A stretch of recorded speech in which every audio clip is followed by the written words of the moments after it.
don't hear the show. I don't hear the show.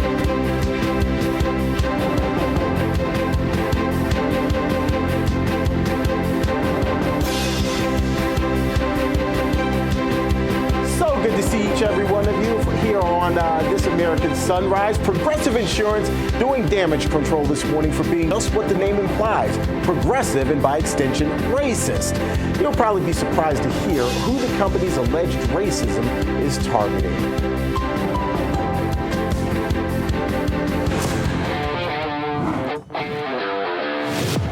We've got your back as you start your day.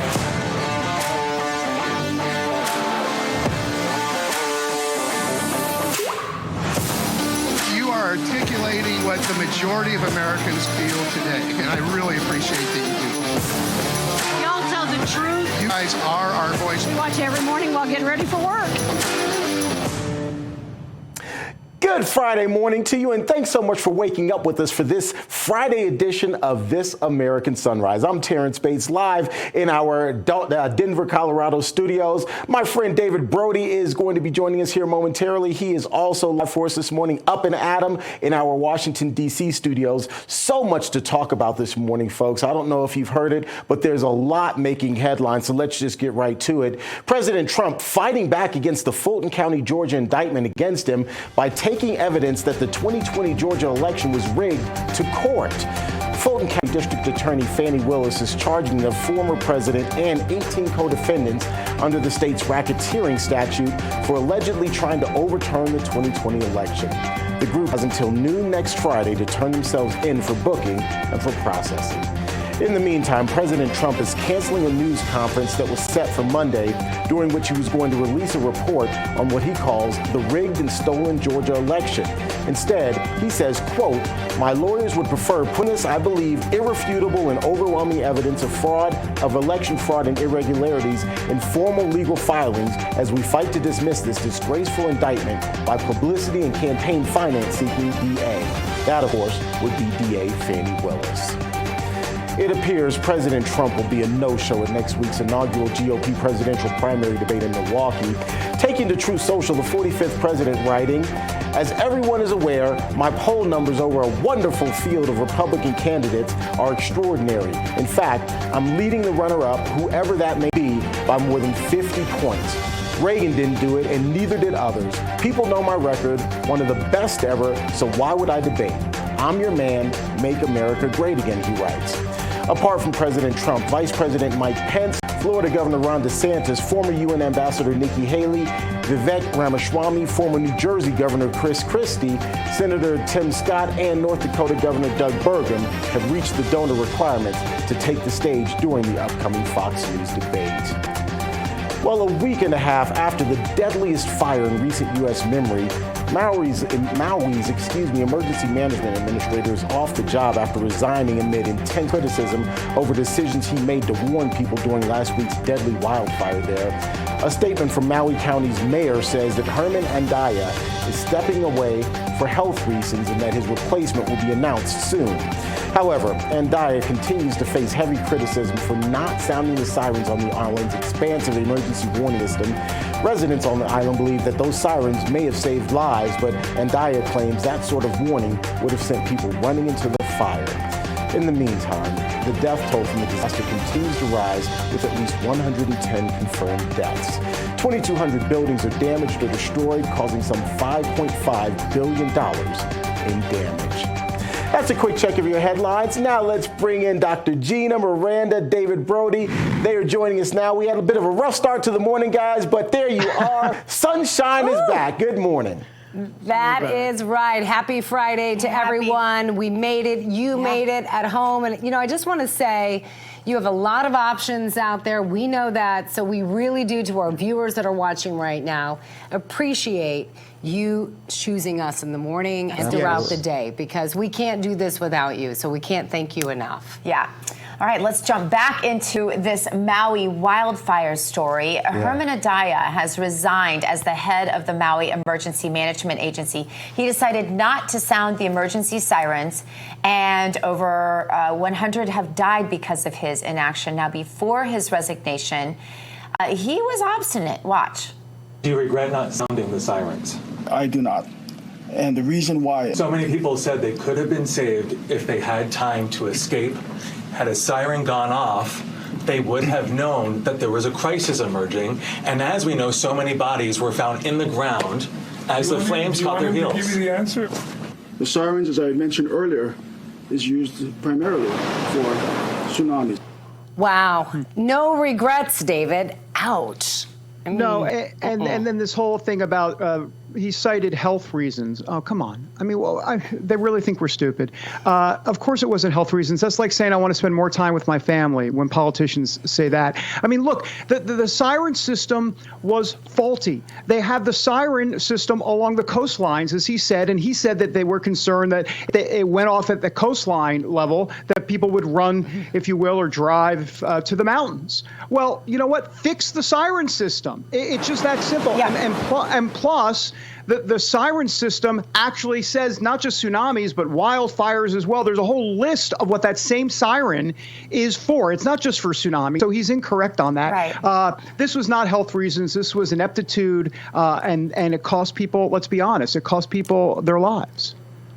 Yeah. Well, I think this was sociopathy, actually. I think this guy's a sociopath. I'm just going to call it like I see it. My psych background tells me that there is no excuse to give people no warning. We all know. You hear a siren. You know, I'll hear a siren in the middle of the night, like if I accidentally leave my TV on or something, you know, you'll hear like a test or, you know, we get warnings here too in Florida, of course. And I don't immediately think, oh, it's a hurricane just because I live in Florida and that's what we normally sound alarms for here. I think, oh my goodness, what is it? And I'm looking around and I'm looking for news. And I think that it could have saved lives. And I think that not doing it, I think it's well beyond ineptitude. It reminds me actually of that active shooter where they did absolutely nothing in that school. I mean, that's the kind of ineptitude that costs lives. And I don't think there's any excuse for it. You're talking about Parkland, right? The Parkland shooting that happened where The more shooter, recent one. and then Uvalde. Yes. Well, we've seen this, and that's sad. That's right. We've seen a lot of this. That's sad that we have to. We can't name, because there's been so many scenarios where you're put in a position of power to protect people, and instead of owning that responsibility, while people are mourning and still looking to hear word that their loved one may or may have not survived this horrific disaster, you can't even accept an ounce of responsibility. Show a little remorse. Just show one quick last point. You have one job if you're a government official. It's called public safety. You have one job. Do your job, and this is the whole point of why we hear from patriots all the time. The Getter Chat, Rumble, all of you guys saying, you know what, the government has no clue how to do this stuff, and this is another example of it. And it's just horrible to see. And if I can just add one more thing, I just want to say this again, because I know there are people out there that don't understand. There are a lot of people in our audience that do, but there are new people that are new to politics that don't understand how important it is to privatize everything. Were this privatized, this would not have happened, because when you want that contract back, you're going to make sure that you have every kind of siren and that you've informed the public. And it's much more efficiently, it costs a lot less for taxpayers, and it's ultimately more effective every single time, from education to the TSA to siren systems. Yeah, well, let's just break it down. Let's even simplify it even more, though, David, right? Yeah. Go renew your driver's license, right? If you look at that, everyone dreads that. Why? That's a great point. Yeah, that's why. Go ahead. I'm sorry, David. And one last point on this. We keep saying one last point because we're all so riled up about this. But Alexis de Tocqueville, the Frenchman who came to America in the 1800s and saw America, what he loved about America is the platoons, is what he called them. In other words, the communities, community by community. He said that's what made America special. And we have gotten away from that. We've gotten away from community. All of the communities kind of banding together. The privatization, Dr. Gina, as you were talking about, and I think that's what's so important. We've made God we made government our God, and rather than getting away from what Alexis de Tocqueville loved about America. And this goes right back to what we were talking about yesterday, fathers not in the home, that you keep talking about, Miranda. It's absolutely true. Our government has taken over as big daddy government. We all know the term. And what's happened is that we have gotten away from our churches, from our families, from our communities. When there's an emergency now, we run to government. Why is that? It should be that we depend on those in our community. You're absolutely right, David, because when it's closer to the community, it has more impact, and it's always, almost 100% of the time better. Am I the only one that keeps thinking when you said the daddy comment about Biden's like creepy comment? I know what you're going to say. Day, right? You know what I was thinking about. Daddy's got some ice cream for you. Just that's all you need to hear. Yeah. We'll try to find that for you again in case you missed yesterday, because that has scarred many of us. It is a permanent scar. Permanent scar right in there somewhere. Right there. All right, guys, we got to move along. So an update from a report that we did yesterday. Jack Smith wants to start the D.C. J6 trial. President Trump, mark your calendars, January 2nd, 2024. But Trump's lawyers responded, and they request that the trial to start in April of 2026. They say the historic nature of the case, combined with the volume of discovery materials they will have to sort through, justifies this long delay. Let's check our walking political encyclopedia, and that he really is. David Zier, the host of Breaking Point, which you can catch every Saturday. David, so good to see you. You have extensive mental archives like no one I've ever seen. You're such a valuable resource to us and our viewers. So is there a case, just want to ask you, in American politics that has ever been this big? I mean, they can't kick this off in January, can they? Well, Dershowitz says that this is the biggest political or constitutional crisis since the 1850s, just before the Civil War. So, this has never happened. I think that any trial for a political candidate outside of a violent crime should be not allowed during a presidential election cycle. So I don't think there's anything as big. They're going after him on the Ku Klux Klan Act of 1871, the Espionage Act of 1917, and RICO, like he's Tony Soprano in the back of the pool hall eating a gabagool sandwich with his henchmen, it's definitely unprecedented, and we know that this has never happened to a sitting president or an former president. And David, and the left spin on this. Go ahead. I was going to say, well, the problem here is that this is a two-tier system of justice that we've seen time and time again, and this leads us right into the January 6th defendants, who is just insane what they're up against. I mean, I know specifically, David, of a person that's actually, a long story, kind of a family friend, who was there for 1 minute and 10 seconds on January 6th, and the FBI raided his home 2 years later. This happened just a couple of weeks ago. Guns a-blazing, guns at his front door, misdemeanor charges, David. They came to him on misdemeanor charges, and yet this is what the FBI is doing to not just him, but so many others across this country. Yeah, I spent the last 4 days. I spent the last 4 days at the America First warehouse with Joe the Box for the Truth and Justice J6 event, and I met with many J6ers, interviewed a lot of new people that I haven't interviewed before. Sarah McAbee, her husband, was a Tennessee sheriff for 7 years. He was only there because he thought the 2020 election was stolen. He just wanted to hear Trump. He wound up helping an officer. He tried to save Roseanne Boylan's life on the steps, giving her CPR, who was killed that day. And these people, he's in jail for 2 years with no Sixth Amendment, no right to a speedy trial. And people take plea deals. Like Bernie Carrick says to me, first they come after you, then they come after your family, then they come after your attorney-client privilege, and then they bankrupt you into a plea deal. And that's what's going on. And I met so many amazing people. David Summerall as well, who filmed the J6 events as a documentarian. And he has a new movie coming out called J6, A True Timeline. And then Frank Justino, holistic medicine worker from Long Island, was there by himself. He said the prosecution doctored video that was exculpatory for him and made it look like he was inciting violence when he was trying to get people to stop, to not confront the police. And so I think that it's a kangaroo court going on. And what's going on here. And Trump says they're coming after them because they're coming after me because, they're coming after you.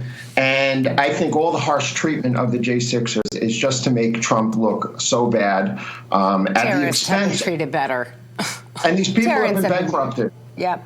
Yeah, exactly. David Zier, we're running short on time, but real quickly, again, you're the host of Breaking Point. What can we expect in 20 seconds tomorrow on your show? I got Tom Trento tomorrow on a 10-part documentary made about Tom Homan, former ICE director. It's extraordinary. I got Steve Gorham about the challenges to the energy grid that renewables are posing, that we can't meet our power needs, and we can't close all these fossil plants so quick. I've got the J6er interviews. I got Adam Weiss from AMWPR on the political landscape of what's going on. I discussed my Vivek interview. We wrote an article in 2022 criticizing Trump for not accepting the results of the election. So the jury's still out on him. So stay tuned tomorrow. All right, David. All right, and then coming Monday, too, we're going to be getting saucy with you and some Red State barbecue. So our viewers have that to look forward to. All right, coming up, Joe Rogan thinks there is a Democrat plot against Joe Biden. We will show you. And the heat is rising on the Bidens. We have an update on the Biden crime family. Don't miss it. That's all coming up next. You're watching American Sunrise.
I know that, David. I know this area right here. This is the train between Philadelphia and Camden, New Jersey. And I only know this because my mother-in-law lives in Cherry Hill, New Jersey, which is the next community over. So I'm looking at that video saying, I know that area. That explains it. Good morning, David. How are you? I'm doing well. I'm glad you referenced Cherry Hill, New Jersey. I know it very well off the New Jersey Turnpike. I've taken that trip many a time, Terrance, and we're back with Marjorie Taylor Greene. Yeah, no, who am I introing now? It's Dr. G, Gina Loudon, and Did Miranda you just Khan. compare me to MTG? I mean, I can't take that as that just happened. We do have her on Monday, though. Right. I think we should play this back, David Brown, Oh my gosh. our executive producer for this show. I think we should play this back because I am just so flattered. I just want to thank say, you. this is Thank what you. happens when you're 58 years old and you don't have your oatmeal in the morning. You call Gina Loudon, Marjorie Taylor Greene. My bad. Oh, I thought guess- it was me. I thought you were trying to say Miranda. Oh, okay. I was not getting all At this flattered point, here. I don't know what I'm saying. Maybe we should just move on. Yeah, I think we should. All right. Well, we'll get there. Get some oatmeal a little bit later on in the show. Go Oh, ahead, my Terrance. gosh. I know you had some stuff you wanted to bring up. Yeah, we want to talk a bit about Joe Rogan, I think, here. He apparently believes that there's new information coming out regarding Joe Biden's business dealings with foreign countries and agencies, and it's coming from the Democratic Party in an effort to replace Joe Biden on the 2024 ticket. Guys, we have heard these sorts of claims before. Dr. Gina and Miranda, I'll let you sound off first. Is there kind of this conspiracy, if you will, this covert movement to boot Joe Biden off the ticket? Yes. Well, in recent weeks, I more think so. questions have circled about the business relationship between Joe and Hunter Biden, in particular their connection to foreign governments and businesses. Listen to what he had to say. But if I had to guess, I would say that all this stuff that's coming out slowly but surely about Biden is on purpose. And they want to get rid of him. I think he wants to run again, and I don't think the Democrats think that he can win. I think they're right, and I think they're going to slowly but surely expose more of these very clear pieces of evidence of corruption. Yeah, look, ladies, I don't know about this. I mean, let's talk about this for a second. First of all, yeah, do Democrats not want Joe Biden to run? Yeah, of course they don't. And there's no doubt about that. But are we really supposed to believe what Joe Rogan is saying here, that the deep state doesn't want Joe Biden to be president and to run? Here's the problem with that. If that were the case, then why did they not release the 1023 form? I mean, in other words, it was Charles Grassley, the Republicans, that had to get all of this. It's James Comer and the Republicans that are doing the dirty work on this. The FBI and the DOJ are not leaking anything to Breitbart. They're not leaking anything to any conservative publications out there. And it took Grassley over a year to get the 1023. Look, if they wanted Biden out, they would have released that 1023 a long time ago, the whole bribery situation on that form from the whistleblower. So I don't really buy what Joe Rogan is peddling here. I hear what you're saying, David. Here's where I think you may be wrong. Dare I say? I think that they probably are just letting the Republicans do it. I think they saw the writing on the wall that they can't cover it up anymore.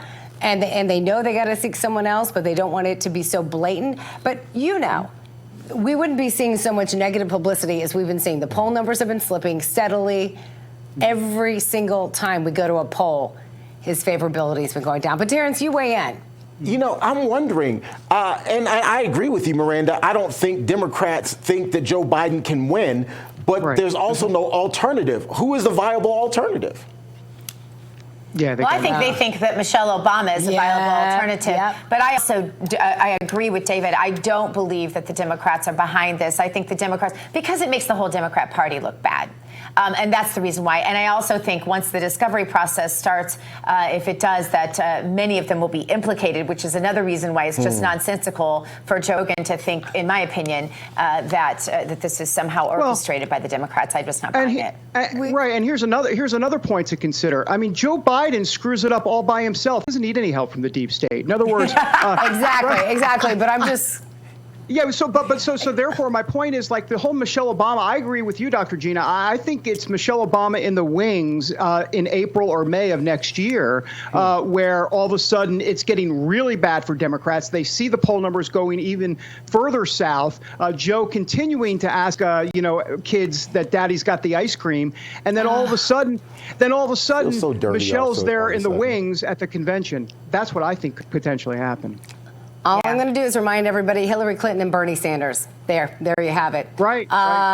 Let us know what you think. Again, your voice is the most important voice that we can share on this network. So chime in, join us on Getter, True Social, you name it. We want to hear from you. What do you think they're up to? Coming up, though, poor flow. Progressive Insurance is being accused of alleged illegal racial discrimination by a conservative group. Progressive may need its own insurance after this. And the new Wonder weight loss drugs are pricey but effective. Find out what some are doing to beat the cost and find out if what they're doing is actually simply insane. Keep it right here on American Sunrise. That's next. Stick around.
Newsbreak is brought to you by AMAC, Association of Mature American Citizens.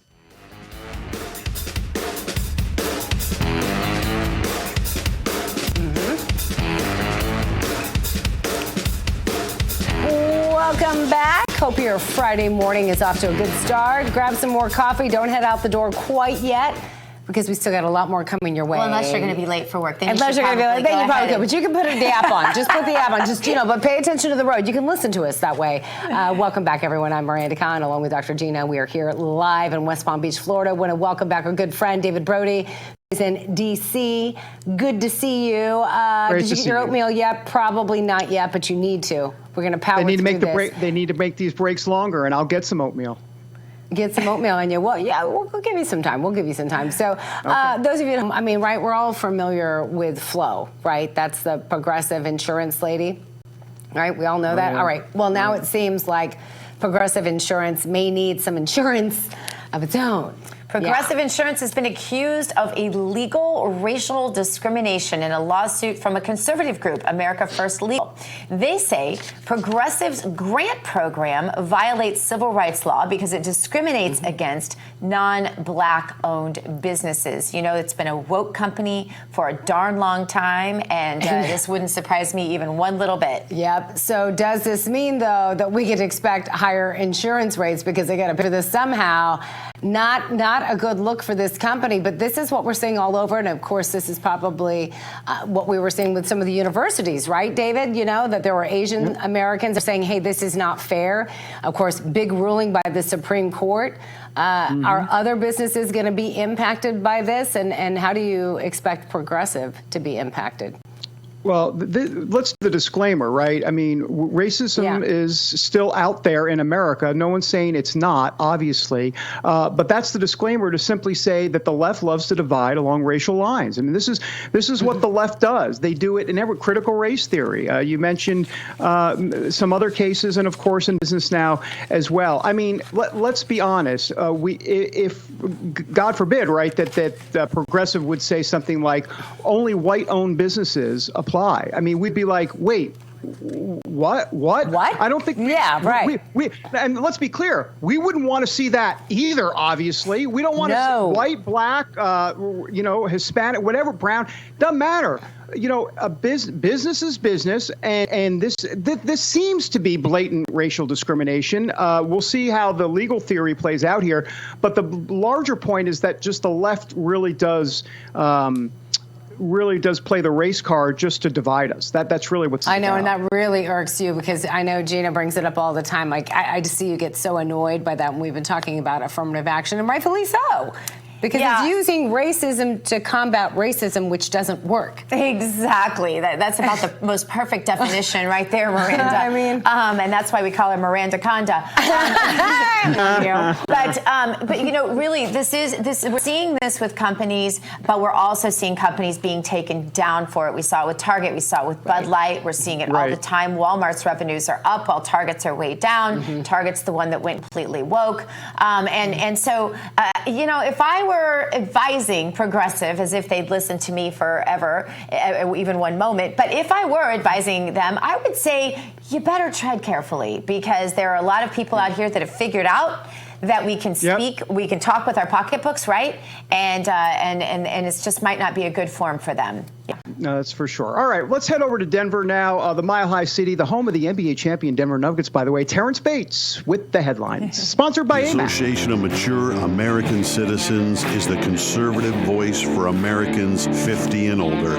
AMAC is fighting for the values that you hold dear. Join today. Together, we can write the course of America. Topping your AMAC headlines, there is new information out this morning about Monday's Fulton County indictment against President Trump.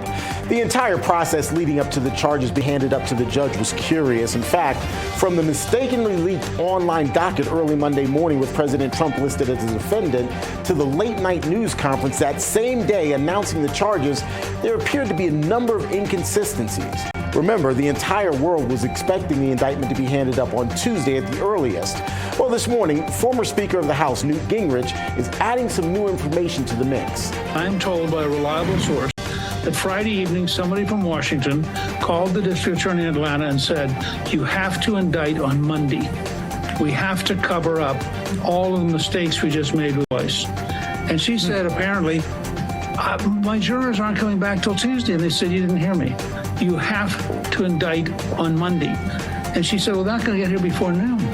They said, it doesn't matter. She said, this is just going to be 8 or 9 or 10 o'clock at night. They said, it doesn't matter.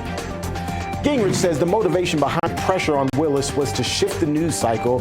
He admits to not knowing who made that alleged phone call from the nation's capital, but he also says what he is claiming is hearsay. However, the information comes from a person with, quote, remarkably good sources. And that may explain why a federal judge decided on Thursday to dismiss the misdemeanor tax charges against first son Hunter Biden. You may remember he admitted in court that he knew he hadn't paid his taxes. Thursday's ruling wasn't a big surprise, though, since Special Counsel David Weiss's office moved to dismiss the charges last week, citing venue problems. Had the sweetheart plea deal that U.S. Attorney Weiss offered Hunter Biden last month gone through, none of this would have been an issue. Now, Weiss is expected to file similar and or new charges against the president's son in the near future. That's a quick check of your headlines brought to you by AMAC. Thanks so much, Terrance. Still ahead on this edition of American Sunrise, Sean Spicer will join us live to give his take on his former boss and the race for the White House. And later, Ron DeSantis says he's the only man who can drain the swamp. Really? Yeah, we'll see about that. That's just ahead on American Sunrise. We'll be right back.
Welcome back, everybody. Miranda Khan and I here in West Palm Beach. I'm Dr. Gina.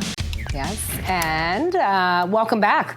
We have a word of warning for those looking to join the race to get thinner. New drugs like Ozempic, Wegovy, Mounjaro are working for millions and have been hailed a miracle drug. They came up with a hefty price tag, though. A 3-month supply could cost you close to $1,000. But for many desperately seeking to lose weight, perhaps that's you, the web holds the key. So dozens of websites are selling knockoff drugs with no prescription required. Wall Street Journal identified more than 50 websites selling these prescription-free knockoffs, and nearly all of them include disclaimers. Some even say not for human consumption. For those looking for a fix, the best advice has just come from the Food and Drug Administration, which has called these websites researcher disclaimers bogus and says customers shouldn't buy their product as they haven't been tested by the agency. But do we really need big government telling us what we can and can't do? Well, I mean, obviously, you know this. The bottom line is to be smart before you order these drugs, but not for human consumption. That's kind of scary. But I wonder if the reason they had to put that is the same reason they had to put that on drugs like ivermectin, right? So that people can take them and not be charged thousands and thousands of dollars. I mean, it's just a question. Yeah. You know, this big pharma, man, I don't trust them. That's all I can say. Oh, why do you say that? I think most of you agree with that. Yeah. You know, it really is interesting, and I think this will be a big conversation going forward because a lot of people think, you know, what medicine has gone so far downhill. We talked about this yesterday. It has become basically socialized in America. It has. And Big Thanks Pharma to has Obama. such a lock grip on our health in association with the American Medical Association and others that, you know, I don't really trust what I read when I think it's put out by Big Pharma or by the FDA or by, I would rather. I get it. We just have to do our own medicine these days. But that's been a very popular drug, and we're just curious. Again, join the conversation. We want to engage with you, you know, make you a part of our family. So maybe you or someone you know has some of the same questions.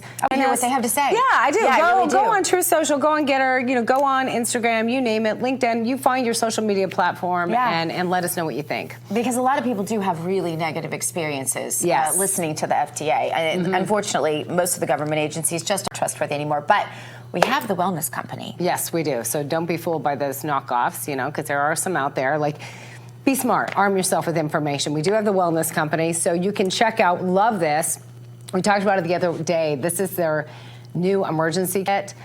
Basically, it's just your ultimate solution. Those are a couple supplements as well, but this is our ultimate solution for those emergencies. It doesn't have everything, but it has a lot of good things. This reminds me of this story so much because, you know, you can't, a lot of these things you can't get from your doctor because they won't prescribe them because the FDA says you can't have them. But the wellness company steps in and says, look, for things like anthrax, for bites of various kinds, COVID-19, plague, pinworms, pneumonia, skin infections, tetanus, tick exposure, this kit is your defense against a wide range of conditions that you might have trouble getting because they're going to call it horse pace if you really want it. No, that's true. That's true. And I mean, you never know what's going to happen. We all need to be armed in case of those, you know, emergencies that come up, right? That's the whole reason why it's called an emergency kit. It includes 8 life-saving medications, including, as Gina put it, ivermectin and a Z-Pack, along with a comprehensive guidebook for safe use. So you'll have the confidence, right, that you need to tackle those emergencies without relying on,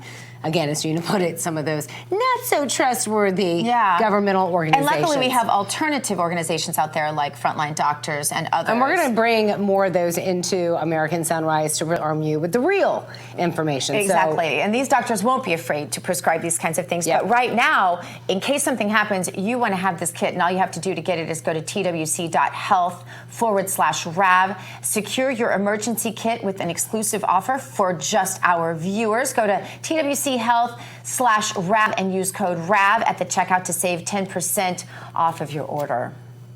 Yep, good to know. On that note, I want to switch gears. Speaking of information, this man is known for giving out information, not only when he worked during the Trump administration, but also when he had a show, and he has a new show coming up.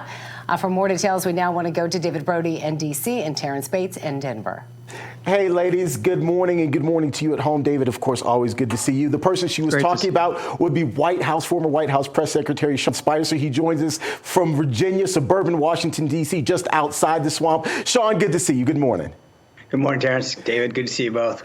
So let's start here, and I want to start here because Dave and I were kind of having this conversation about semantics early this morning, specific to Donald Trump's tweet or his post yesterday, basically saying that he's not going to debate. What are you hearing from the inside? Because he wasn't really definitive, but implying that he won't be joining next week's debate. What are you hearing? Well, look, you always have to start a conversation with Donald Trump by saying, until he, makes a final decision, and there's no final decision. That being said, I've talked to the folks. I've been going back and forth with them for months. Look, my case is very simple. And the clear average of polls, Donald Trump's at 54%. Most of the other folks need a name tag.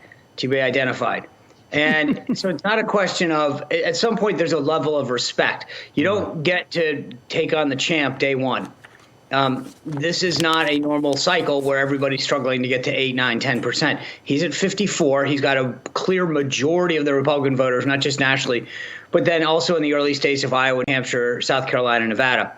So I think for that reason, should he debate? Yes. I think on the third or the fourth one, maybe, once the field is winnowed. But right now, it would be and again, for those people who say, oh, it's not, he needs to show that he can whatever. I mean, Donald Trump's taken a punch for 8 years. He doesn't need to prove anything to anybody. And again, I just think that this is more of giving everybody else a chance. My view is this is the undercard. Let a couple of the folks fall off the stage, get to a point where you're a serious contender and show that you actually are going to compete in Iowa. Because I would argue that, I don't know, let's call it 8, 9 people make the stage. I'd say at least 3 of them don't even make it to Iowa. And that's generous. Okay. Yeah, for sure. Hey, Sean, let me turn to all of the two-tiered system of justice that we're seeing played out with all of these 4 indictments. What's your take on? We haven't spoken in a while here. What's your take of it overall? Maybe not each individual case, but how this whole thing plays out. I know the Trump folks want to see this delayed. This one in the one with Jack Smith till 2026. There's 90,000 plus documents just every day that they would have to look through to get to that point by January. What's your take on how this plays out, Sean? Well, I think there's a few points to make. Number one, you think about all of these activities stem back to an occurrence that was 2.5 years ago. Nothing has changed since then. There's no new evidence. There's no new players. But they all sequenced right as we got ready for this first debate and headed into campaign season, right? So you had Manhattan DA Bragg, who had been told for years to bring a case, had resisted it. Then suddenly this happens. Then you get Jack Smith on two separate issues. Then this Fulton County one. Why did they wait 2.5 years? Yeah. What? I mean, tell me what's changed. Nothing.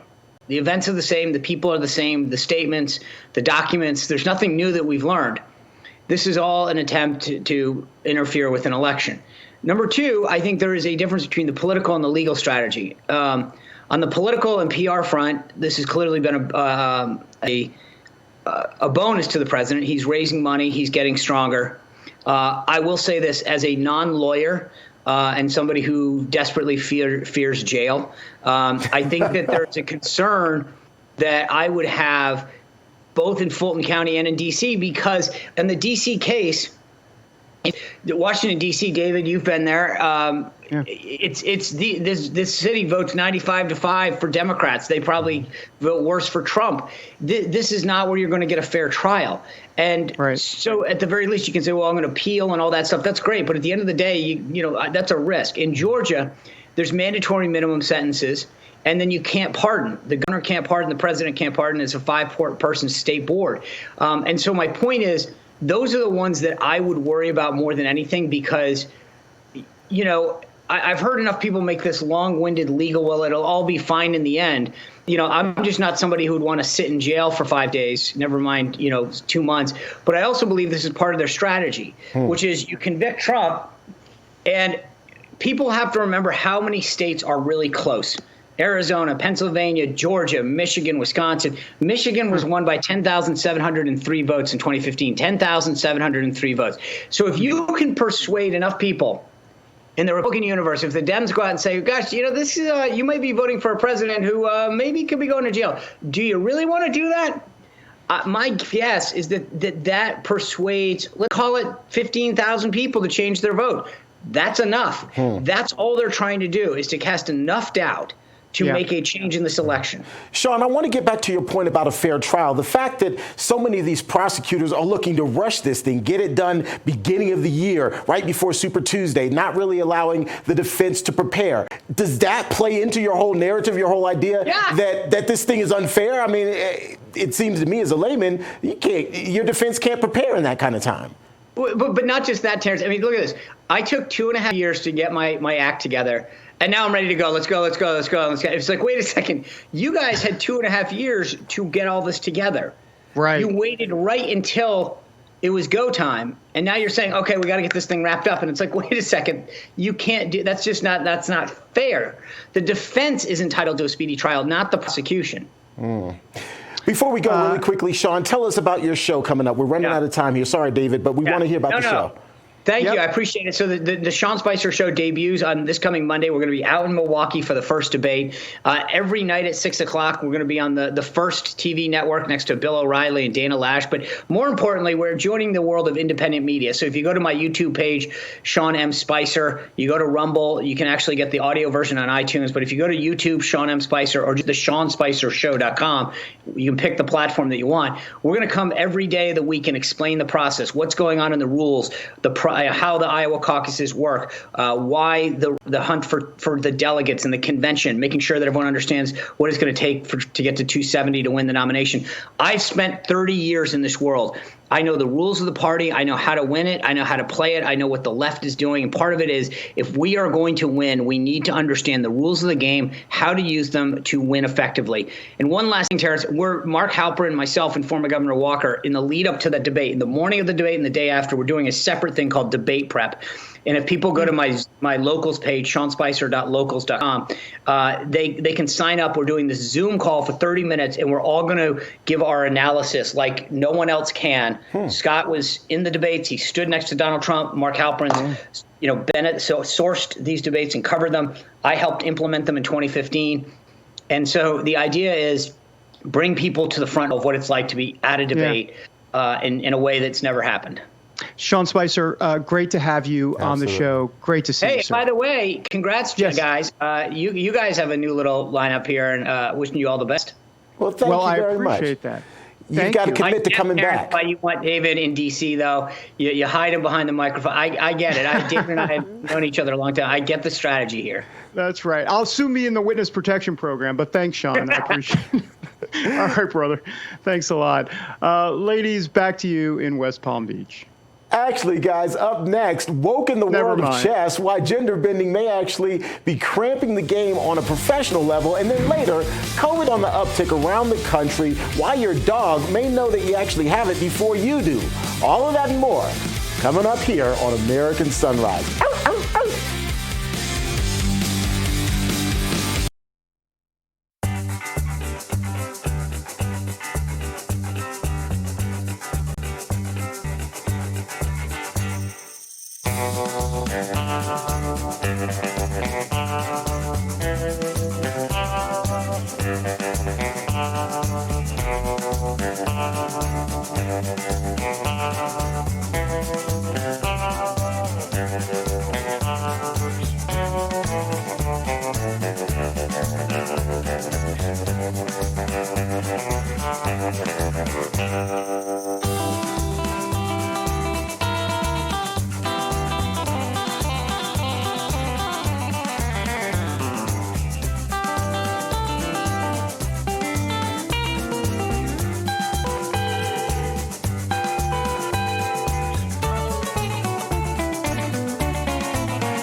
time to stay awake and make sure that you're not woke. That is, of course, one of our signature segments here. Let's bring back in Dr. Gina, Miranda, and David, as there's a lot to talk about and a lot of wokeness happening around the world, guys. There is. And all you have to do to stay awake, not woke, is go to beardvet.com. Use your promo code RAV. That will give you 10% off on your good stuff for the morning. Yes, and we've all needed it this week. Let me tell you. All right, you may have missed this in your morning paper. It is now time, again, for our Stay Awake, Not Woke story, sponsored again by Beard Vet. So the world's top chess federation has just ruled this, Terrance. You got to share this with our viewers because I'm just looking at this headline. All right, so apparently the Chess Federation is saying, and this is a quote, change of gender is a change that has a significant impact on a player's status and future eligibility to tournaments. Therefore, it can only be made if there is a relevant proof of the change provided. I'm reading between the lines, so it sounds like what the Chess Federation is saying is that you cannot technically change your gender until you have some sort of physical surgery, if you will. But as we all know, a man is a man, a woman is a woman. This is so bizarre. It's trans women cannot compete in chess, but there's nothing about trans men. And look, we obviously get it that this has been a big issue making headlines where you have trans men, trans women, I guess, they're born a man and they identify as a woman trying to compete in women's sports. But it is confusing. I can't even imagine for these kids, but you have guys that are born as men, that is their gender, saying that they identify as a woman, they're having these surgeries, taking these drugs, but they're still technically a man. That's right. Wanting to compete in women's sports. Now, I get it because of the physicality issue. Right. But of all sports, chess. This is chess we're talking about. It makes no sense to me either, Miranda. I can't figure out why there would be, I wouldn't think there would be that big of an intellectual difference, but yeah, you're saying that men are smarter than women when it comes to chess. It almost seems like that's what they're saying. Yeah, let's just call it up for what it is. That's what's insulting. Yeah, you're insulting and saying that men are smarter than women, and you can't do that because it's unfair to women. It just what's happening here is just it's like an amoeba. It permeates everything, even chess now. Come on. They also, if you read in the article, it talks about that transgenders. I don't like the Gina. You say you don't like the term transgender. I agree. It's really transsexual, or honestly, it could be, and dare I say, but I'll say it. I don't care. Transvestite. If they're a man or a woman and they're dressing like a man or a woman, if a man is dressing like a woman, they're a transvestite. I know that's an old school term, but it's true. But anyhow, I digress. The point is they have an open category. In other words, men and women together. All right, great. Put them in there because at that point it's open. But the point is that you don't put, obviously, men, women. We know all of that. But this is what we have been talking about actually this morning when it comes to the racial issue. What the left likes to do is divide along racial lines. The left also likes to divide, obviously, along gender lines as well. This is what they do. It's called divide and conquer, create chaos, create the emergency, get us to react. And then when we react, then all of a sudden they say, see, those are the crazy people, when actually they're the crazy people. Checkmate. Well, go ahead, Terrance. You have a comment? No, I was just saying checkmate, being a smart aleck. Checkmate. Oh, he is so good with that. I love it. This woke story also grabbing headlines today. The American Medical Association wants taxpayers to fund uterus transplants for men. Basically wanting biological men to be able to have babies. Now, an analysis of uterus transplants for males was published in the AMA Journal of Ethics, ironically, the AMA Journal of Ethics, in June. It detailed the ethical arguments behind this procedure, including whether or not it should be taxpayer funded. The disgusting part of this, Miranda, I want you to jump in here. But other than the whole thing? Other than the whole thing is that they put in a uterus in the woman, right? In the man. They put a uterus in the man, but then they obviously do artificial insemination to get a baby in there, right? Because obviously natural sexual relations aren't going to put a baby in a man from another man. And then the baby is delivered. not via labor, right? Not the natural way, nothing natural about this, delivered via C-section, and then they remove the whole uterus, because obviously a man can't subsist with a uterus, and he's probably having to take anti-rejection drugs, which are extremely dangerous to the baby. So I'm just really, The whole thing, I mean, this is like sci-fi on crack. I mean, this is a horrible idea. Everything about it is horrible. The procedure, the risk involved, and then the money. And then the money idea of this, I mean, you would think this is Babylon Bee, that this is a fake news story. Right. Come on, this is like Frankenstein in the making. No, nothing could possibly go wrong here. This is a brilliant idea. This is horrible. No, well, I think we should have a new sponsored segment. This pile of crap brought to you by the American Medical Association. I mean, can we queue up a stinger for that, guys, in Denver and in West Palm? I mean, but it's Remember, true. People are eating their breakfast in the morning, David, even if you haven't yet, but they are. Oh, sorry. That's true. But the American Medical Association, I mean, this has been their game plan for a very long time, all right? I mean, they have a pro-abortion agenda. They have been on the leading edge of gender-affirming care and all of this nonsense. So this is what we should expect from the AMA. Yeah, that's a great point, too. Terrance? I'm just going to say this. All of this kind of talk reminds me of Joseph Mengele. It's all experimental, it's dangerous, and it's frightening. Yep. And it's all expensive. It's all expensive. And this can immoral. cost up to $500,000, and they want you to pay for it. So those of you that are getting ready or pouring more cup of coffee in there, they want you to pay for it. Just think about that. Let us know what you think again. Join us on social media. We still have a lot Coming more up your way. on American Sunrise, the race for second place, Mike Pence and Tim Scott, both running for president. But are they really? We're going to talk about it.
Welcome back. Once again, I'm Miranda Khan along with Dr. Gina, and we are live coming at you in West Palm Beach, Florida. Hope your morning is off to a good start. Excited to bring in our next guest. I am too. Yes, she is a ray of sunshine. Speaking of American Sunrise, let's bring her in, Shemaine Nugent. She's here for our moment of faith today. She's the host of Faith and Freedom right here on RAV. And Shemaine, we knew you would be perfect for our moment of faith. Thank you again for being with us. Absolutely. Thank you so much for having me, and good morning. Good morning. You know, this is a new segment that we just started on this show. And, you know, there's a lot of people say, I can't watch the news because there's so much bad stuff going on in the world and I can't take it. But there's a lot of good going on. And we've all been through trials and tribulations, yourself included in that. And we just wanted to remind people that sometimes we just need a moment of faith. and it can just, there's a whole paradigm shift in that. And you've, looking at you, you would think you've got everything together, right? That you've never had a moment where you're just on your hands and knees saying, oh, God, help me. But you've had that. Share your story with us, your moment of faith. I've had that more often than I've wanted to. But you know what? As Esther 4:14 reminds us, God has called us, and perhaps we were born for such a time as this. And when I got sick and almost died from toxic mold between the walls of my home that was once featured on MTV Cribs, I had to become a fighter. I had to take care of myself, take care of my family. And this is an amazing experience to be able to have illness, a life-threatening illness, and recover from it. So now I have been able to share my passion for healthy living with others from my new book, Killer House. But you know what I've really learned is to fight. And because also of my husband, Ted Nugent, I recognize that Ephesians 6:12 through 18 talks about putting on the full armor of God. And then when you're done with that, you stand. And you know what? Americans now, we're looking at everything that's going on in this world, in our country, and we are angry. When I got sick and almost died, I was angry. But I had to stand and fight for my health, to fight for my family. And right now, Americans, take a deep breath. We got to stand, and we have to fight. Wow. That was I well totally said. got chills when you said that, because I always think it's important to remind everybody about that stand part of that, because we do talk about the putting on the armor of God, and most everybody is familiar with that, but it's to put that on and then to stand. I think a lot of us, we almost want to put on the full armor of God and then say, okay, God, you do it. And we do need to release power to God, not try to control things in our own strength. There's a requirement in there from God you took really seriously in your fight. Tell us. Yeah, I believe that we were born for such a time as this. I didn't want to be speaking out about toxic mold. It's not a glamorous topic, but if I can help people, and I have through sharing my experience with others, and I've learned, I have a chapter in my book about spiritual warfare. This is spiritual warfare, what's going on with this country and this world right now. And people are recognizing that, and they are waking up. So I want to encourage everybody who's watching, have your cup of coffee, take a deep breath, get your house in order, and stand.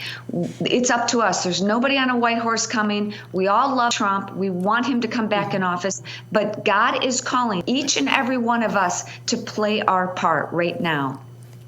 Shemaine, and you are definitely doing that now. What an inspiring story. Again, be sure and order a copy of her book online, or get two. Give one to a friend. And again, stand, put on that armor of God, as they both said it, Shemaine and Dr. Gina.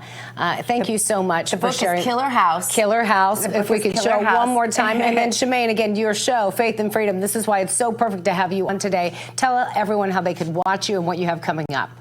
Well, thank you. It's Faith and Freedom Sunday mornings at 10 a.m. Eastern on Real America's Voice, and also Rumble. We have a pretty cool chat going on Rumble, and I'd love to chat with everybody about faith and freedom. We have a wide range of guests, from politicians, Charlie Kirk, Kirk Cameron, and there's this guitar player that he pops in on occasion. Wonder who that could be. Spirit of the Wild Blood brother. That's right. Shemaine, thank you so much. Thank you, girl. Really appreciate it. Killer House. Be sure and get a copy. All right, coming up, Caroline Leavitt is up next, and she is here to react to the news that President Trump will not participate in the first GOP primary debate. And Ron DeSantis accidentally released his entire debate strategy to the public. Oops. All of that and more coming up on American Sunrise.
Just ahead here on American Sunrise, Ron DeSantis says he, not President Trump, is the guy to drain the D.C. swamp. Really? Truth or campaign bluster?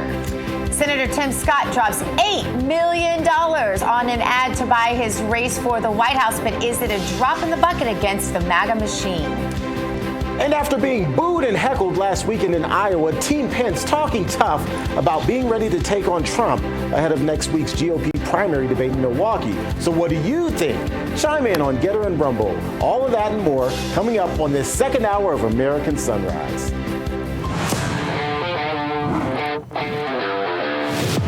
We've got your back as you start your day.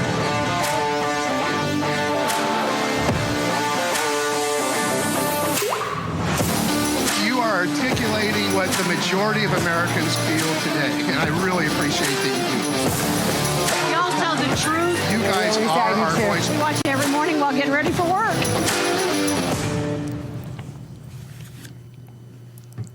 Good morning, I'm Dr. Gina. And I'm Miranda Khan, and we are coming to you live from West Palm Beach, Florida. Hope your morning is off to a good start. It's 9 o'clock Eastern time. Happy Friday. It's Freedom Friday. Freedom Friday. Might as well celebrate freedom, because why not? You know what would make this you better? Have left. Celebrate it. Celebrate it. Don't worry, we're going to get it back. The pendulum always swings, and we're going to make your morning a lot better, because we're going to welcome in now our good friends David Brody, joining us from the D.C. swamp. Not such a friendly place, but yes. Yeah, good to see you, David. Ladies, great to see you. I can't wait to talk about a lot this hour, including Ron DeSantis having a debate strategy memo. Not good when you have a memo about your debate strategy. You know what Trump's debate strategy is? Show up and conquer the field. Leaked by their own pack, right? All right, and Terrance Bates is in Denver, Colorado, and he has some headlines for us. All right, guys, let's start with House Oversight Committee Chairman James Comer looking to uncover documents from President Biden's time as vice president, during which he allegedly used a pseudonym on communications involving Hunter Biden or his business partners. Comer has already filed a request with the National Archives and Records Administration. He specifically wants unredacted copies of documents and communications, including messages related to Ukraine and Ukrainian gas company Burisma. Comer is looking to confirm if the current president used a pseudonym as a way to mislead people about his involvement and knowledge of his son's business dealings. Mr. Biden has repeatedly said there was, quote, an absolute wall between his family's business dealings and his duties as vice president. President Trump's lawyers are pushing for his Washington, D.C. federal trial on charges that he tried to overturn the results of the 2020 election to be pushed back until April of 2026. If the motion is granted, it could set up an interesting storyline of a sitting president being tried for a crime.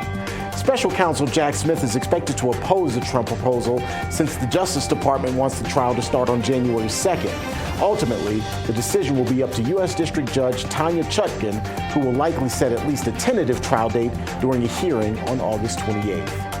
And President Biden's push to convince Americans that Bidenomics is working is falling on deaf ears these days. A new Associated Press NRC Center for Public Affairs research poll finds only 36% of American adults approve of the president's handling of the economy. That's slightly lower than his overall approval rating, which is at a dismal 42%. While the economy appears to be improving by the numbers, that's generally not the perception that many Americans have, as gas prices are back on the rise. The cost of groceries has people spending more, yet bringing home less. While a majority of Republicans disagree with Mr. Biden's economic policies, just 65% of Democrats are on board with how he's handling your tax dollars. That's a quick check of your headlines.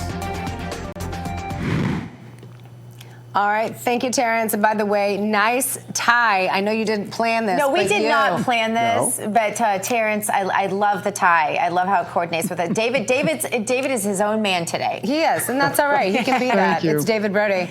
I appreciate that, ladies. Thank you. Yeah. All right, guys, I want to change gears now to a closer look at what's going on with the president and his orbit. The indictments seem to only to be fueling, right, his passion, and it is certainly fueling his campaign bank account, which we pretty much predicted was going to happen, right? His poll numbers go up, more campaign contributions, right? Right. And joining us now with a report from inside the world of Trump is the spokeswoman for MAGA Inc., former White House Assistant Press Secretary Karoline Leavitt. Caroline, great to see you. Caroline, Thank you. The campaign and the super PAC have to be raking in cash right now with every single indictment. Does the deep state realize how badly this is backfiring? Because it's not just the poll numbers, it's also the monies. Well, I'm not quite sure what the deep state thinks. I do know that they want to imprison Donald Trump, and that's why they have moved forward with 4 indictments, more than 100 charges of the former president. And also notable is the timing of all of these indictments, right? They've had 2.5 years to investigate or charge Donald Trump with whatever wrongdoing they perceive from January 6th, from the case in Georgia, which Donald Trump has done nothing wrong. Apparently, the First Amendment is now a crime in Joe Biden's America, according to Jack Smith and Phony Willis down in Georgia. But they've had 2 years to charge him and prosecute him. They are now waiting until just a few weeks before the primary season starts. They want Donald Trump to be in trial from January to June of 2024. This is blatant election interference. The American people do recognize that. That's why Donald Trump has a dominant 50-point lead in the primary. This primary is over as far as I'm concerned. And he's also the Republican that's best suited to beat Joe Biden in the general election. Independents are swinging his way by 18 points. He's never been stronger, which is really remarkable when you think about everything the deep state has thrown at him. But it's because the American people are waking up to the truth. Yeah, without a doubt, we've seen numbers go up even as high as 60%, right, David? Yeah, for sure. And Caroline, I'm curious on a personal level or a personal question here for you. You and others have stood by this president really from the get-go, and there's been others, Alyssa Farah, I can name names going down the list, who have jumped ship. Why stay with him? What's the reasoning behind that? And more to the point, what about others that have jumped ship? Because there's a lot of people that could easily jump ship, and they have, but you have stood by him time and time again. Mm-hmm. Well, those that have jumped ship have done so not because of values or because they care about this country, but because they want a big paycheck, whether it's from The View or they want a big book deal. So they go on the stand and they go on television and they lie about the former president to collect a check. Myself and so many of my former colleagues and also millions of good-hearted, common-sense Americans have stood by the former president because we recognize that he speaks for us. He speaks for the forgotten men and women of this country. He delivered for us every single promise he made. He got done. Record achievements, a booming economy, record low unemployment. He secured our border. He stood up for our law enforcement. Our communities were safer, more prosperous, more free under his leadership. And we also recognize now just how corrupt this swamp is. You never heard talk about the deep state until Donald Trump became president. He took a sledgehammer to it. He's vowing to do it again. And that's why they're relentlessly attacking him. Caroline, we're tight on time, but real quickly, I do have 2 questions to ask you. Going to David Brody's point, I mean, there are several indictments. It's not just Trump that's being indicted there in the state of Georgia.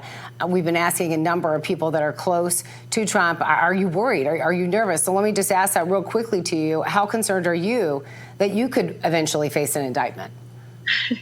I'm not worried about that, but you never know with this FBI, with these hack far-left prosecutors. I mean, if you look at some of the charges in these indictments against the former president of the United States, it's unprecedented times. So definitely never know what's going to come. But, I mean, they've even said things like, when Donald Trump tweeted to watch this network, to watch, Real America's Voice, they said that was a crime in Phony Willis's indictment. And so you can't put anything past these people. And they will do everything they can to censor and silence not only President Trump, but those who support him, those who have worked for him. Right. And they want to fear people from believing in the America First movement. Real quickly, because again, we got to go to a commercial break, but I have to ask you, debate coming up next week. It appears that he's not going to be participating in that, but David's a very smart man, and he was like, look, I've seen him word some things differently. This doesn't seem totally official. So is he or is he not going to participate in this debate? What can you tell us? Well, I won't get ahead. Come of on, the give us the goods. Give us the goods, girl. Anything could change. Anything could change. What I'll tell you is this: if he debates, he wins the primary. If he doesn't debate, he wins the primary. It's totally up to him. Oh, you are too sly. You are too sly. That is a great response. Caroline Levitt, thank you so much for being with us. Coming up, the race for the White House is getting saucy. We have the details on why Mike Pence is talking tough, And the cash that Tim Scott is laying out, well, it's quite a high number. We're going to tell you about it. Yeah, plus your dog and COVID, what he or she knows may actually shock you. Not going up the stairs, pulling a Biden there. But no, you're going to love this story. Stick around. We'll be right back.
Happy Freedom Friday, as Gina likes to refer to it. Hope your morning again is off to a good start.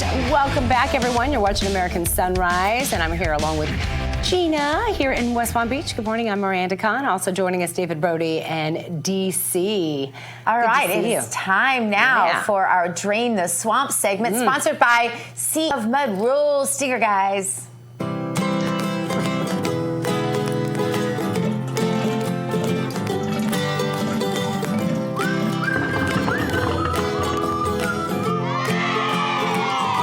Just a reminder, seaofmud.com. You can go there, use this awesome promo code, RAV1776, and you can save yourself 15% off of these fabulous T-shirts. 15%. All right, guys. Speaking of the swamp, which, David, I know you're there, but let's talk about 15%. Might he ever get to it, Ron DeSantis? Oh. That's good. That's good. That was good. Yeah, I got to give her credit for that one. So Florida Governor Ron DeSantis thinks that he, again, not President Trump, is the guy who can drain the D.C. swamp. I know. Just take a listen. But part of the reason we're in decline is because our constitutional system is totally out of whack. We need to get it back in order. I'm the guy that knows how to do, but you got to be disciplined. You got to be focused. You got to have attention to detail, because the swamp is not going to give up its power voluntarily. So do you think that if Trump were to win, that he wouldn't fire Wray or wouldn't try to reform the FBI? It seems like he has a personal interest in really doing that at this point, no? Well, he had 3 years to fire Christopher Wray, and he didn't fire him. And remember, I went to the rallies in 2016, Laura. You remember them. Lock her up about holding Hillary accountable. And then 2 weeks after the election, he said, never mind that I said that, and let her off the hook. And so I think if you look at, and I give him credit, even though we're competing for the great things he did do, but one of the things he did not do was drain the swamp. I mean, the swamp got worse in his 4 years, and you had people like Wray, you had people in power who were not getting the job done. Yeah, speaking of swamp creatures. Yeah, could he look more uncomfortable and just not warm, David? I don't know how else to put it. Yeah. Well, and what's the metric for draining the swamp? I mean, Donald Trump took on the swamp. I mean, he was their worst nightmare. And let's remember, the swamp is also the media. Let's remember that the deep state and the media work in tandem and hand in hand. So if you're taking on the media and trying to expose them, you are taking on the deep state as well. So this idea that he didn't take on the deep state is not only preposterous, but Donald Trump was actually the one that started this. And look, this is not something where you go, well, today I think I'll take on the deep state and this will be done in a 3 months period of time. No, this is huge. I mean, this is deep. This is really deep. And this is and a it's going to take a massive long undertaking. Time. Yes. And I think we all know, had he had the second term that he won already, this would be done by now. He defined deep state. Right. I mean, the word was out there before this, but he made it a household name. He did. All right, coming up, Los Angeles Democrats are finally doing something about the smash and grab crimes we've been seeing in Los Angeles. But will it be enough? That's next. Back in a moment.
And welcome back, everybody, to American Sunrise. David Brody here in Washington, D.C. Apologies that I'm in the swamp. I'm trying to get out, but they have their tentacles around me. Dr. Gina and Miranda Khan in West Palm Beach. It's okay, David, that you're there because we can't smell on the TV, so the swamp smell doesn't bother us at all. We're just impressed that you can handle it. Yes. That's well, good. You can't really smell anymore. I can't smell anyway. Yeah, because she lost that after getting COVID. Thank you, China. I think the worst. I think the worst thing would be smell-o-vision from DC. That would not be good. That would not be good. I think we can all agree with that. Viewers, what do you think? Really, tell us. Share your voice. Yeah. Oh my goodness. You know what they think about the last segment? What they want to say, what was resounding in the chat today, I'll tell you, almost everyone active in there at this moment said it, and that is that Trump should have taken care of Hillary. Something should have been done with Hillary. I don't know, though, because it would have looked partisan the way that they look so partisan right now for all of the indictments, you know. You know, going after your opponent, using the government to do that, you know, it might have, well, certainly the media would have painted it that way, you know that. Well, he was actually trying to unite the country. Yeah, exactly. Great point, too. Yeah, and the liberals and Democrats play for keeps, and so that does make sense that maybe more should have been done on that front. Speaking about more being done, I'm not going to hand it to Los Angeles because they haven't done jack squat yet, but they're apparently now setting up this task force to basically get rid of these flash mobs. You know, they go into the stores and they loot everything, and now there's a Here's a task force now involved. Oh, boy, they set up a task force. Ooh, boy, the criminals are really never going to do anything now because there's a task force involved. Anyhow, here's Mayor Karen Bass in L.A. Have a look. These are not victimless crimes, especially in the case where Angelenos are attacked through force or fear. No Angeleno should feel like it is not safe to go shopping in Los Angeles. No entrepreneur should feel like it's not safe to open a business in Los Angeles. So to Angelenos, our message is clear. Those who commit these crimes will be caught, they will be held accountable, and we will work to address this issue. So I guess they discovered that defund the police was a bad idea. And actually, I think this is just about as good of an idea as the one where they asked people to please go into their houses at night and to please not go out and commit crimes and get a bullhorn if you want to say something. Oh, that's right. I mean, geez. I mean, this everything but lawfulness, everything but, a sheriff in a town arresting police, being paid enough that they could do their jobs, everything except using the rule of law. Okay, so for our viewers right now, I know you're probably running around doing things, trying to head out the door, but just take a look at your screen. This is just a normal day. Look, it's broad daylight. These are these mobs. It's such a problem, and they know they're not going to do anything about it, so they're just going into these stores. And this isn't just one incident. This is multiple incidents, and they're the reasons. It's their policies. We've seen this happen in California and Chicago. David, we were just talking about the other day, right? Telling the gangs, hey, if you could just not shoot anybody between 9 a.m. and 9 p.m., that would be nice, Yeah. They're calling it a pro-criminal paradise in I say West Palm. No, oh my gosh. In California. And it's all because of some of the attorney general policies that they put in place, which is basically you don't try the juveniles as adults, and just go down the list. There's such a problem. All right, more headlines. Let's hope it's not about flash mobs with Terrance Bates in Denver, Mile High City, sponsored by AMAC. The Association of Mature American Citizens is the conservative voice for Americans 50 and older. AMAC is fighting for the values that you hold dear. Join today. Together, we can write the course of America. Terrance Bates here with your economic headlines. We're about a minute away from the bell sounding on Wall Street. We'll get you those opening bell numbers here momentarily. In the meantime, Freddie Mac says that mortgage rates are currently at the highest level since April of 2002. A 30-year fixed mortgage is at just over 7% right now. Analysts believe that rates will likely climb above 8%, which hasn't happened since 2000. Historically, mortgage rates have only risen this high during times of economic upheaval, most recently during the Great Recession of the 1980s, and then, of course, the housing market bubble burst back in 2000s. Real estate insiders predict that if mortgage rates do get to 8%, the housing market will freeze with fewer buyers and fewer sellers. However, home prices are predicted to stay stable, even though sales will slow significantly. All right, let's get you to Wall Street right now. The opening bell about to sound. You can see the folks from Citizens are clapping right now. Excuse me. And the bell will go off here momentarily, and then we'll get you the opening numbers here. Let me pull it all up for you. So the moment we hear that bell sound, we can get you this information. The pre-market trading looks like it's pretty down. All of the indices in red during pre-market trading. Now that the bell has sounded, the markets themselves will open here momentarily. And it looks like the Dow Jones Industrial Average, the NASDAQ, as well as the S&P 500, all remaining in red territory right now. Not a good sign early on this Friday morning, but of course, it's going to be a long day of trading, so a lot can change between now and when the bell sounds again at the end of day. Again, each of the indices is down right now. We are just days away from the Durban Accords, which is the greatest threat to the U.S. dollar's global dominance in the past 80 years. On August 22nd, BRICS nations, which is made up of Brazil, Russia, India, China, and South Africa, are expected to announce the launch of a new international supercurrency that is fully backed by gold or other commodities. All of this is part of their long-term plan to supplant the U.S. and the U.S. dollar as cornerstones of the global financial system. So, how can you protect your IRA or your 401k from the fallout from this landmark announcement? Well, it's simple. Just diversify with gold from the Birch Gold Group. Historically, gold has been a safe haven in times of high uncertainty, which of course is right now. Get a free information kit on gold IRAs and decide for yourself if a tax-sheltered retirement account backed by physical precious metals is right for you. You can do so simply by texting the word America to the number 989898. There's a monumental shift happening right now among nations that control 1/3 of the world's GDP, and it kicks off next week on August 22nd. So arm yourself with information to protect your retirement savings by texting the word America to the number 989898 and claim your free information kit on gold from the Birch Gold Group. That's a quick check of your economic headlines brought to you by AMAC. Thanks so much, Terrance. Biden, as all of you know, has been hiding from the press, but while he was exiting his plane in Pennsylvania, again, not Hawaii, the press had a moment to ask him about his trip that he's supposed to be taking to Hawaii when he gets around to it. And this was his response. Can you tell us about your Hawaii trip, sir? No, not now. Yeah. No, that's it. What, David? Not too presidential, huh? No, I mean, is it really, I guess it's rhetorical, is it really this hard to say more than one or two words about Hawaii? I mean, seriously? I mean, I thought he's a statesman. I thought, he's the unity guy, right? He's the statesman. He's been in, in Washington since whatever, the Civil War. I mean, he's been around for like ever. He's like 147. Yeah, I mean, he should, what is going on here? Why can he not say more than literally one or two words? Like, no, can't talk about Hawaii. No, gotta go, gotta move on, gotta move on. How about like maybe, I don't know, a sentence or two? Now, I know that's tough for Biden to two sentences together, but at least try. Give it your best shot, Joe. Cue cards. Seriously.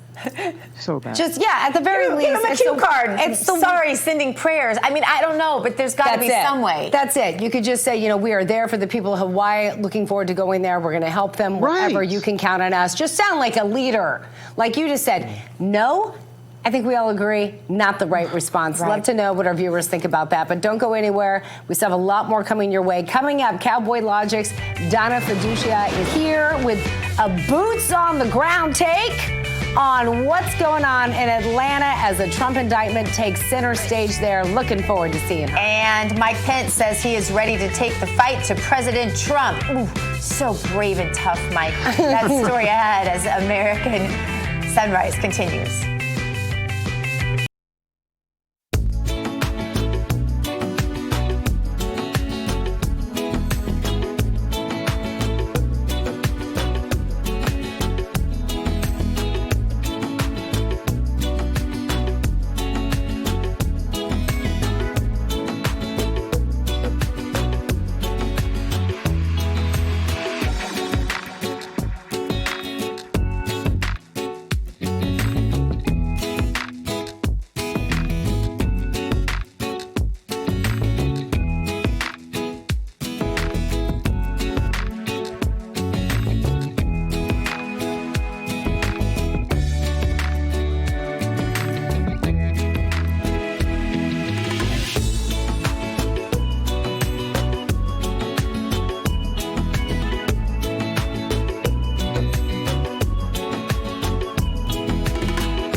Welcome back. Dr. Gina and I are here in West Palm Beach. Miranda Khan. Hey, David Brody joining us once again in D.C. and the awesome Terrance Bates in Denver. Yep. All right, the primary election's getting saucy.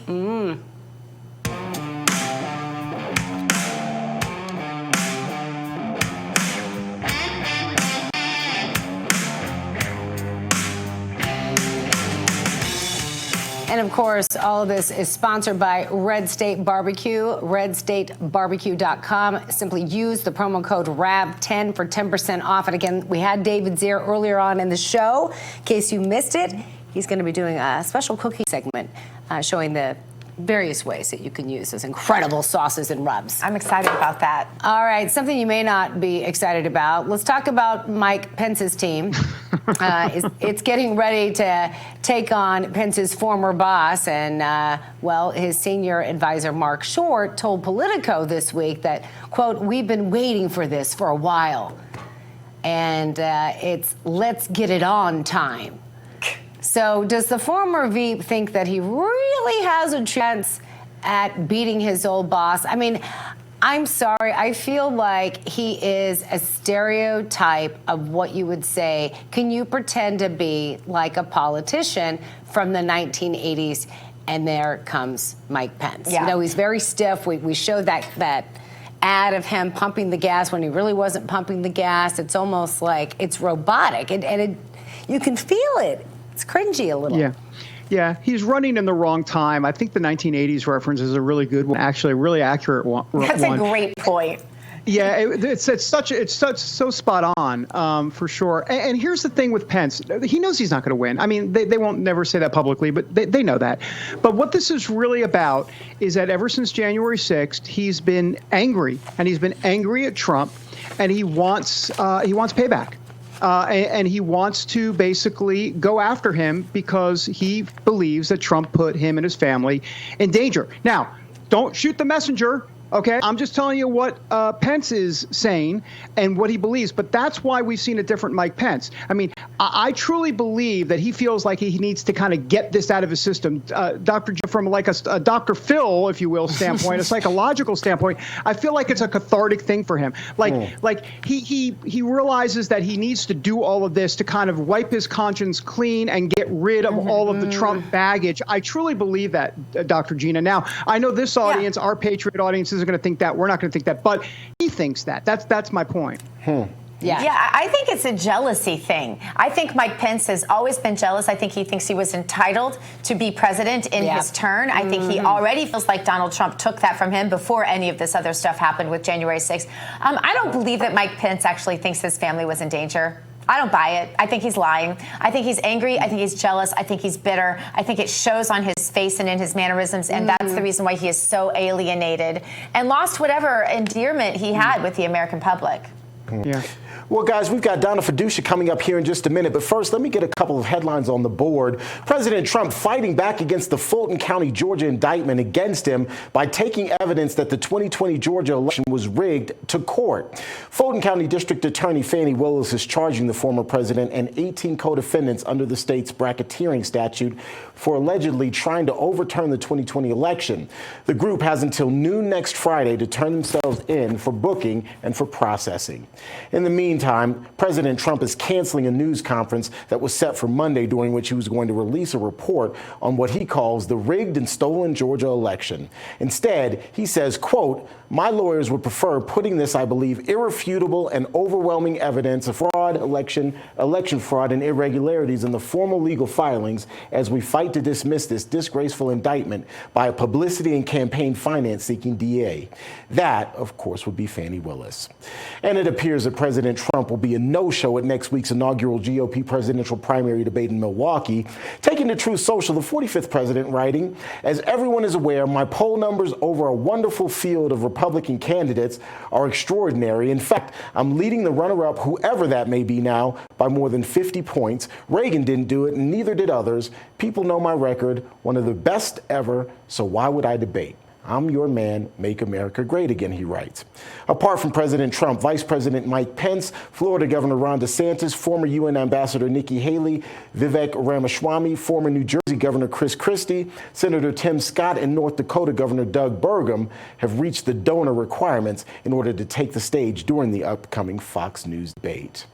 And finally, the Justice Department continues to throw the book at January 6 defendants.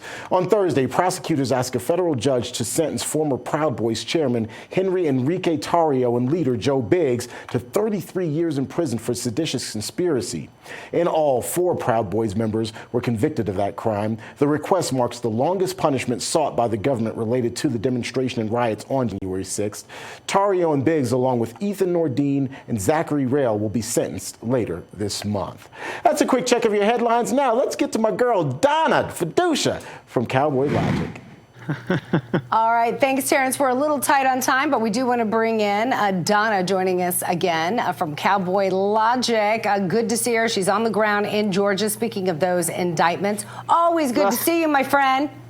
Well, thank you, guys. It's great to be on again. And it's amazing how much happens in just 1 week. And Cowboy Logic's going to be on top of it this week for sure. But the GOP actually might be growing a pair here in Georgia, which is amazing. And this is thanks to Colton Moore, the Georgia state senator. He's 29 years old, and he's calling on state legislators and state senators to get in touch with him and get behind the fact that they could call a special session of the state legislature. They don't need Brian Kemp to do it. Now, if they don't get 2/3, Kemp could just call it and that would happen, but chances are that's not going to be the case. So people here in Georgia need to call their state reps and their state senators and get them on the ball moving for this, because what he wants to do is he wants to look into what Fani Willis is doing to possibly even defund her, which is, the power of the purse. Kevin McCarthy could do that easily on a national level, and it's just not happening. Nice. So finally, this is huge.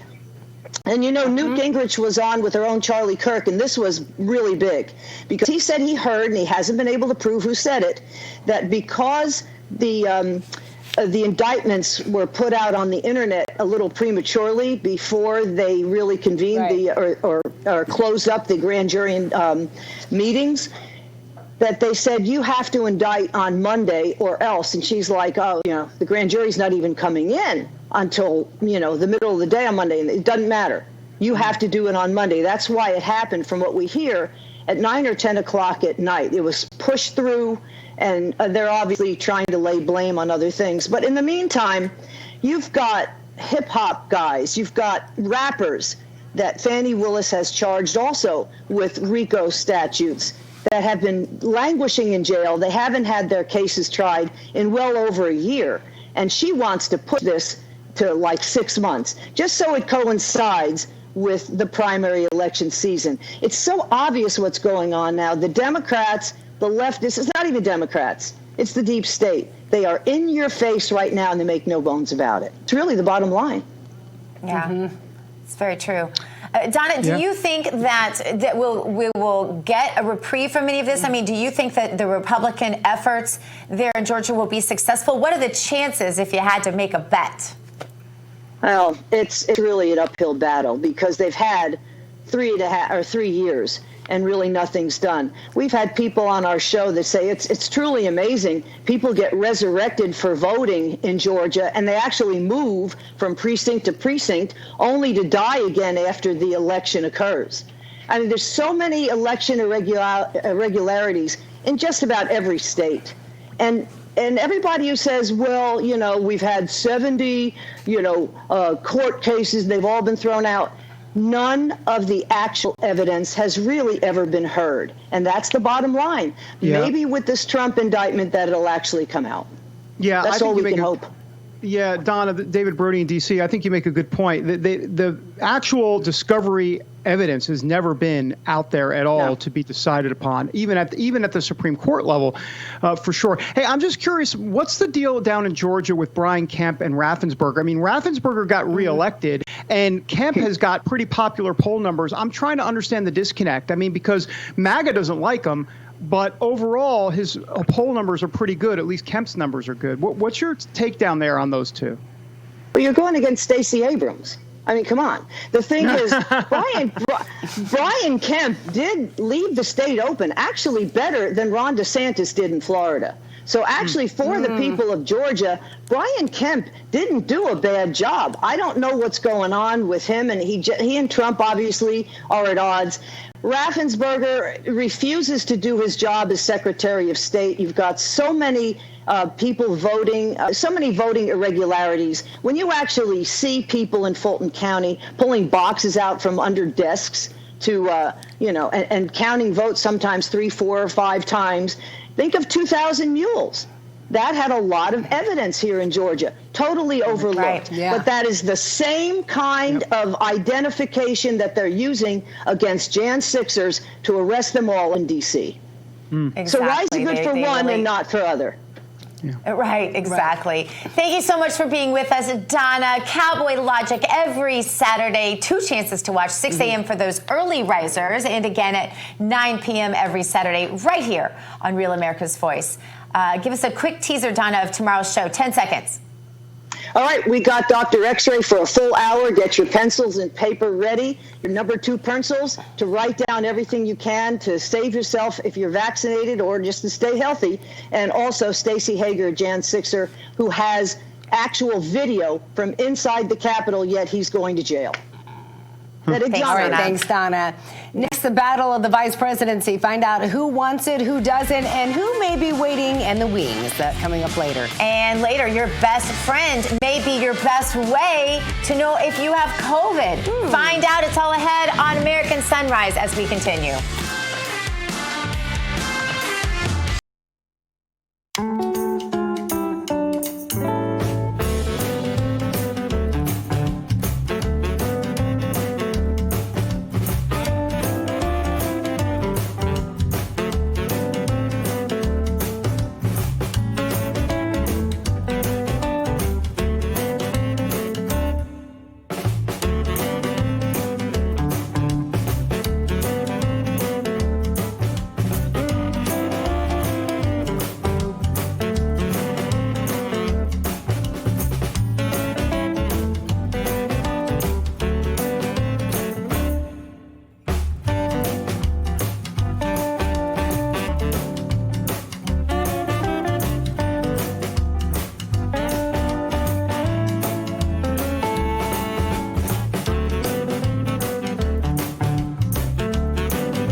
American Sunrise and that swanky music.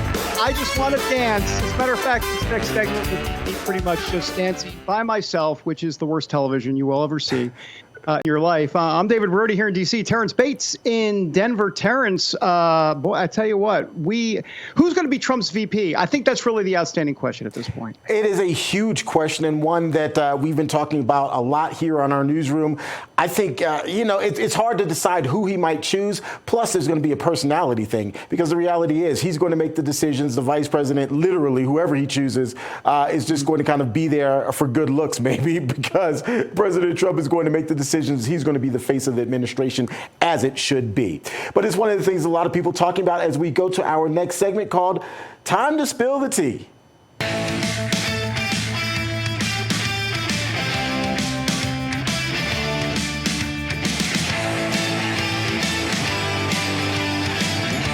MaryKo.com. Use promo code RAV for 10% off. And there you have it. It is time to spill some tea, as Terrance said, and see what the tea leaves have to say. Today, we are looking into the future, into your ball, maybe into your cup of tea. You can see this since we don't have crystal balls, and we your would tea ball. We did, because I think that's weird. Your tea leaves. She was saying we get tea leaves. Yes. Yeah. And to see who may be President Trump's running mate come November. And yes, Terrance, do not worry about that. You didn't mess it up. It's Gina. It's a tie between the two of us. We're always physically spilling tea. All the time. All the time. Yeah. So here you're looking at this headline from Daily Caller. I don't run for second. Nikki Haley throwing some cold water on her VP selection prospects. We've all been talking about it. Not doing too well in the polls. In fact, even in her own home state, she is trailing behind some others. I just have to get your thoughts about this, because I was listening to John Fredericks this morning, right before this show. He's been filling in for Steve Gruber. And he said something, and I think it's really interesting, because I haven't heard anybody say this, that he thinks that she may be, not that he wants this, that she may end up being the vice presidential candidate. I was stunned, because I'm like, of all people, well, that's why I wanted you to react. Not a chance. Right? That's what I'm thinking. Not a chance. I disagree. If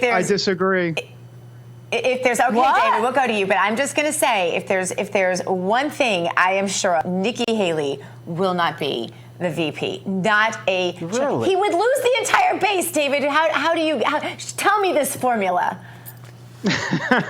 Well, listen, I first of all, I understand why Nikki Haley is not going to be the candidate that MAGA wants. But in a general election, you got to go beyond MAGA. You got to go to the independents. You got to go to some of the folks that don't believe anything that MAGA stands for. And if that's the case, enter Nikki Haley. I mean, she broadens it out.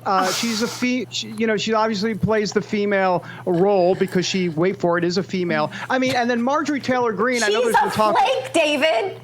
What, Nikki Haley? Way. Wait. Gina, Nikki Haley is a flake? Nikki Haley is a flake. She's a traitor. She acted like she supported. MAGA does not like her. Donald Trump. There is no way he would pick. Well, that was the other thing John Frederick said. He said that Trump does like her. We're going to have to get him on the show and get him to weigh on this. Go ahead, David. I'm sorry. Let me just quickly say something. I just want to be clear. I understand that MAGA doesn't like Nikki Haley, and I'm not saying that Nikki Haley is this great candidate. That's not what I'm saying. I'm just saying the politics of it is that if Trump picks her, is MAGA all of a sudden going to say, I'm not supporting Trump because he picked Nikki Haley? Are they really going to say that? No, they're going to vote for Trump. So he's not going to lose MAGA. If anything, he'll gain people that are not MAGA. That's all. I'm just talking from a political standpoint. Terrance, I want you to weigh in. So, love you, David, completely and utterly. I love you. I'm with my girl. So look, I am with my girl here. I love you too. I don't even think it's a smart political strategy, regardless of whether MAGA likes them or Trump likes her. But yeah, I agree with you. I think that was the old strategy. The old way. The old way was everything's changed now. We've got to appeal. We got to go a little more in the center. We got to get some of those independents. But I think that's definitely changed, and we can see that dynamic play out in everything we do. Conservatives shop here. I mean, you've seen that research. Liberals shop here. Conservatives get their news from here. Liberals get their news from there. The country is so divisive right now, and he has completely changed politics as we know it. And I think it's a big mistake to go against the MAGA base. And I think he's learned his lesson, because I think Mike Pence, again, going back, is that traditional typecast political candidate from the 1980s. And I think if he makes that again, he's making the same mistake. I don't think he's Listen, going to do it. I don't disagree with you in the primary. I agree with you. But then in the general election, I mean, I'm just, you say things have changed, but here's what hasn't changed. There are people that don't subscribe to MAGA, and they are going to vote in a general election. I'm talking about independents out there that some are MAGA. Yeah. I'm not saying some are MAGA, but some are not. So what are you going to do with the ones that are not MAGA? You want every single vote.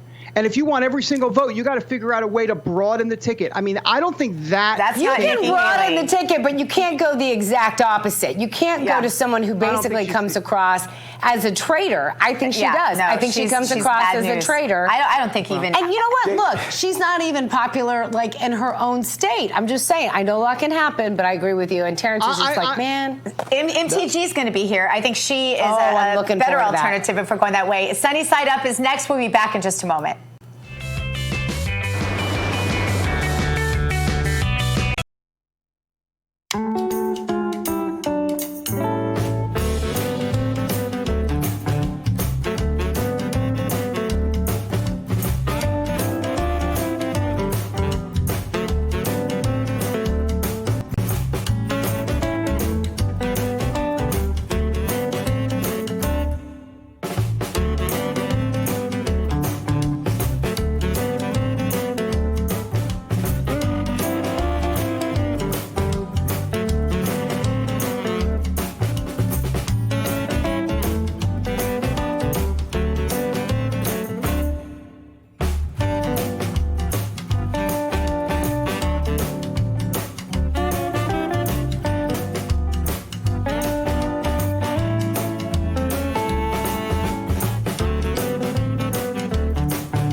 Palm Beach, David Brody in Washington, D.C., and I see Terrance Bates there. Hey guys, yeah. So for our viewers too at home, why do they have dogs here? Well, we'll explain. So on the couch, not psychologically. I'm talking about with Dr. Gina and Miranda, both of you.